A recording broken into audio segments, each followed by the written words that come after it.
Isa rito, nasa linya po natin po ngayon ang spokesperson po ng DSWD. Ay, susukin na natin ito. Si ASEC Irene Dumlao. ASEC, magandang araw po. Magandang araw, Dennis. Magandang umaga din po sa lahat ng sumusubaybay ng iyong programa. Ay, ASEC, buo na yung boses mo. Nung last na nag-usap tayo, basag-basag yan, ha? ASEC, mabilisan po tayo. Ito pong ayuda para sa mga tricycle driver. Next week na po ito. Mag-i-start ng Tuesday? That's correct. Alinsunod po sa kautusan ng Pangulong Marcos Jr. na bigyang lunas po ang paghihirap na nararanasan ng ating mga tsuper bunsod ng pagtaas ng presyo ng petrolyo. Ang Department of Social Welfare and Development sa pamumuno ni Secretary Rex Gatchalian ay mamamahagi po ng 5,000 pisong financial assistance sa ating mga tricycle drivers starting next week, Tuesday, Opo. as early as 6 a.m. Meron pong mga designated payout sites kada council or district sa bawat syudad dito sa Kamaynilaan at we will be serving 1,000 beneficiaries per payout site. And hati natin yan into 2 batches, 500 in the morning and 500 in the afternoon kasi ayaw naman po nating maantala yung pagpapasada ng ating pong mga tricycle drivers. Yung pong listahan ay isinumite sa DSWD at isinusumite hanggang ngayong araw po yung hiningi ng mga local social welfare development officers na submission period para sa mga validated list ng mga tricycle drivers, mga lugar na nasasakupan nila. Ito po ay ginawa natin para maging mabilis yung pamamahatid ng tulong.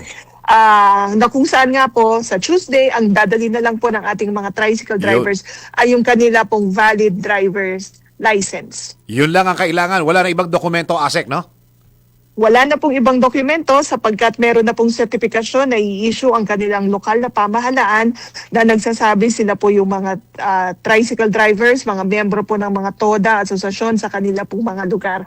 And gayon din po, nais kong banggitin na may isa-set up din po tayo na joint help desk na pamumunuan ng mga kawani ng DSWD at ng City Social Welfare Office, gayon din po ng mga representatives ng kanilang TNU. So lahat po ng mga concerns ay immediately i-address natin sa mga help desk po natin. Kasi ang sabi nga ng Pangulong Marcos Jr., dapat mabilis po yung pamamahagi ng tulong, hindi na patatagalin pa, hindi pipilan ng matagal itong ating mga drivers. Kaya isasagawa natin yung mabilisan na pamamahagi ng tulong. Hindi rin dadaan sa politiko? We will definitely comply with the GAA provisions at po na dapat po i-insulate natin yung programs and services mula sa anumang uri ng pamumulitika or anumang political interferences. Yun. Okay. Kaya ho kami napatawag, ASEC, dahil na viral po yung paghingi ng, ewan ko kung napag-usapan pa po ninyo, nabanggit ko na rin ho ito kay, parang kay Secretary yata, tungkol ho doon sa mga middle class na humihingi din ng ayuda. Napag-usapan na ho ba ninyo ito, ASEC? Alam niyo po, ang assistance to individuals in crisis situation Opo. ay wala pong pinipili na sektor yan. Okay. Basta kayo po ay sumasailalim sa matinding krisis. Kasi ang tingin ng ibang tao, yung pong assistance to individuals in crisis situation ay para lamang sa lubos na nangangailangan, para sa mga indigent.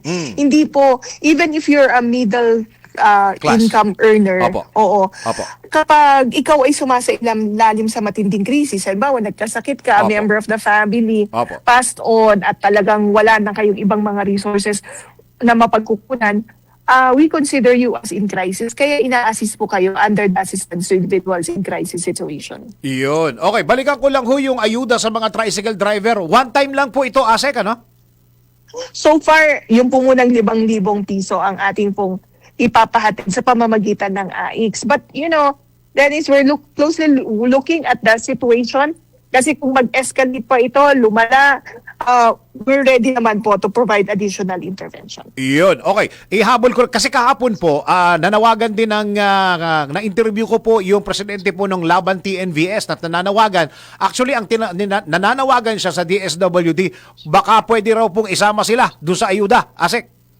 Alam niyo po, mag-umpisa lang po muna kasi tayo sa tricycle drivers, pero lahat po ng mga ibang drivers, ng mga jeepney, ng mga taxi, mga TNVS, mga utility vehicle drivers, isasama po natin dito sa pamamahagi natin ng tulong. Kasi nauunawaan po natin na sila ay talagang sumasailalim sa matinding krisis dahil sa pagtaas ng presyo ng petrolyo, yung pagtaas ay nakakapekto yan doon sa kanila pang araw-araw na kita. Opo. And it affects yung pag-provide nila sa kanilang family Opo. needs din on a daily basis. So, Opo.